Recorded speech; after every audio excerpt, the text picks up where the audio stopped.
लग्नमंडपात गौतम, आसावरी आणि श्रेया, आसावरीची बहीण, ह्या त्या ठिकाणी उपस्थित असतात. आणि मग श्रेया म्हणते, लवकर लवकर तयार हो. त्यावेळेस आसावरी बोलते, लग्नमंडपात आपण आलो आहोत, परंतु लग्न हे कमळी आणि ऋषीचे आहेत आणि ते दोघे कुठे आहेत? तेव्हा ती श्रेया म्हणते, तुला मी सांगते सर्व.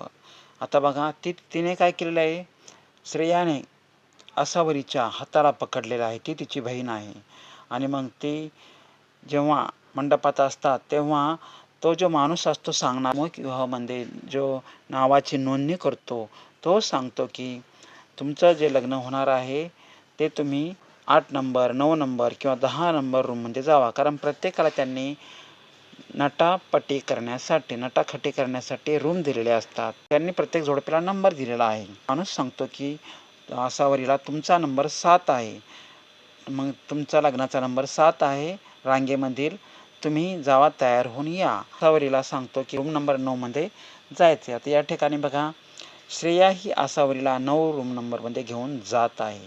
आता तिथे गेल्यानंतर काय करते, श्रेया काय करते, साडी काढते आणि आसावरीला देते. ती म्हणते, ही साडी लवकर लवकर घाल. तेव्हा आसावरी म्हणते, ही साडी तर माझी नाही आहे, ही कमळीची साडी आहे. कारण की ती साडी कमळीची असते आणि कमळीच्या ठिकाणी हजर नसते आणि ऋषीसुद्धा हजर नसते. जेव्हा अनाऊन्समेंट होते की नवरा नवरीने मंडपात यावे, तेव्हा आसावरी म्हणते, हे काय चाललं आहे, हे सर्व खरं आहे का? आणि तिच्या हातात जी साडी असते ती सुद्धा खाली पडते आणि नंतर ते लग्न मंडपात जातात.